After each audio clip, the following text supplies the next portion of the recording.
اس وقت ضرورت ہے، ہم سمجھتے ہیں کہ پاکستان وہ رول ادا کرے جو پاکستان کا میں سمجھتا ہوں مقدر ہے، جس کے لیے پاکستان وجود میں آیا تھا، اور وہ رول ہے تصفیہ کرانے کا، وہ رول ہے صلح جوئی کا۔ اس پورے خطے میں ہمیں ایک رول ادا کرنا ہے۔ پاکستان بہرحال ایک عسکری قوت ہے، لیکن پاکستان اندر آج خود ایک مشکل صورتحال سے دوچار ہے، اور یہ صورتحال انسانوں کی پیدا کرتا ہے۔ یہ صورتحال اس لیے پیدا ہوئی کہ عوام کی رائے کو رد کیا گیا، عوام کے درمیان اور ریاستی اداروں کے درمیان ایک خلیج پیدا کی گئی، فارم 47 کی حکومت کھڑی کی گئی۔ 8 فروری 2024 کو پاکستان کے عوام کی رائے پر ڈاکہ ڈالا گیا۔ تو ہم یہ سمجھتے ہیں کہ اب یہ لمحہ ہے کہ ہوش کے ناخن لیے جائیں۔ جو غلطی ماضی میں کی گئی، اس غلطی کا خمیازہ جو ہے آج ہمیں نہ بھگتنا پڑے۔ آج ہمیں اصلاح احوال کی ضرورت ہے۔ ہمیں ضرورت ہے کہ قوم اور ریاست اور ریاستی ادارے ایک ساتھ کھڑے ہوں، لیکن بدقسمتی سے ہم یہ دیکھتے ہیں کہ آج بھی بربریت کا بازار گرم ہے۔ 2 دن قبل تحریک انصاف کے 47 ورکرز، لیڈرز، جو بھی آپ کہہ لیں، ہمارے رفقا، ان کو 10 سال کی سزائیں دی گئی، ٹرائل ان ایبسینشیا، یعنی کہ ان کی غیر حاضری میں ان کو سزائیں دی گئی، اور فی کس یہ سزائیں اب 40-50 سال تک چلی گئی ہیں۔ تو نظر یہ آتا ہے کہ اب بھی ادارے اس مہم جوئی میں مشغول ہیں کہ کسی طرح پاکستان میں جمہوریت کو دبا دیا جائے، جمہور کی آواز کو کچل دیا جائے، عوام کو یہ باور کرایا جائے کہ ان کے وجود کی کوئی حیثیت نہیں، لیکن عوام یہ نہیں ہونے دے گی۔ آج پاکستان کی عوام اپنا فیصلہ کر چکی ہے۔ یہ فیصلہ اس جارحیت کے خلاف ہے جو ایران پر مسلط کی گئی، اس بربریت کے خلاف ہے جو ایران پر مسلط کی گئی۔ یہ فیصلہ اس بڑھتی ہوئی اور بگڑتی ہوئی صورتحال کے خلاف ہے جو پورے خطے میں اب رونما ہو رہی ہے۔ ہم میں سے کوئی یہ نہیں چاہتا کہ مسلمان ممالک ایک دوسرے سے لڑائی کریں، ایک دوسرے پر لشکر کشی کریں، ایک دوسرے کو میزائل ماریں۔ جو کچھ ہو رہا ہے، ہمارے دل خون کے آنسو روتے ہیں۔ پاکستان کی قوم بالکل اس حوالے سے متفق ہے۔ نہ خون عرب ممالک میں بہنا چاہیے، نہ خون ایران میں بہنا چاہیے۔ املاک کا نقصان نہ عرب ممالک میں ہونا چاہیے، نہ ایران میں ہونا چاہیے۔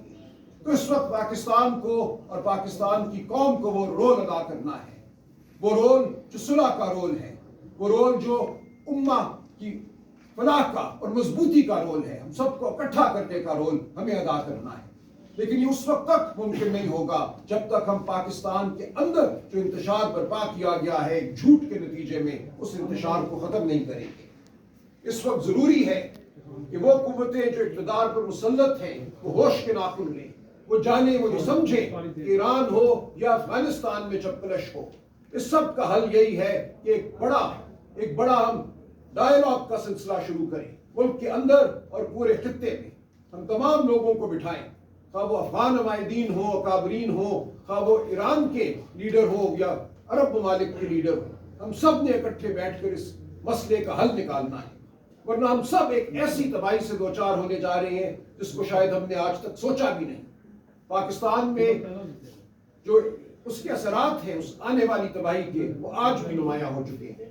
جس طرح اشرافیہ نے، اس اشرافیہ کی حکومت نے عوام پر پیٹرول بم کا حملہ کیا ہے، 55 روپے فی لیٹر بڑھا کر، یہ ایک ہلکا سا نمونہ ہے اس آفت کا جو ہم پر مسلط ہونے والی ہے۔ آپ کے سامنے میں فگر دے دوں گا اس پریس کانفرنس کے بعد، پورے خطے میں کہیں بھی 5% سے زیادہ پیٹرول کی قیمت نہیں بڑھائی گئی۔ جہاں اشرافیہ نے، اس ناجائز حکومت نے اس موقع کو غنیمت جانا اور 55 روپے پیٹرول کی قیمت بڑھا دی۔ اس کا مقصد تجوریوں کو بھرنا ہے۔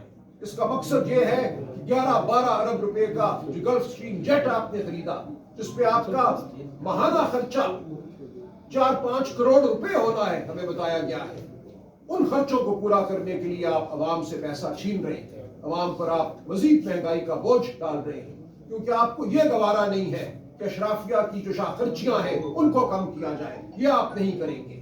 آپ اگر کچھ کریں گے آسٹیریٹی کے نام پہ، کفایت جاری کے نام پہ، تو وہ نمونہ ہوگا، وہ دکھاوے کی بات ہوگی۔ اصل جو معاملہ ہے وہ یہ ہے کہ آپ نے اس ملک میں اشرافیہ کو تحفظ دیا ہے، آپ نے عوام کی آواز کو بند کیا ہے، سلب کیا ہے، تاکہ غریب کے بچے کو نہ تعلیم ملے، نہ غریب کے بچے کو خوراک ملے، جبکہ آپ آسمانوں پر جیٹ طیاروں میں اڑتے پھریں۔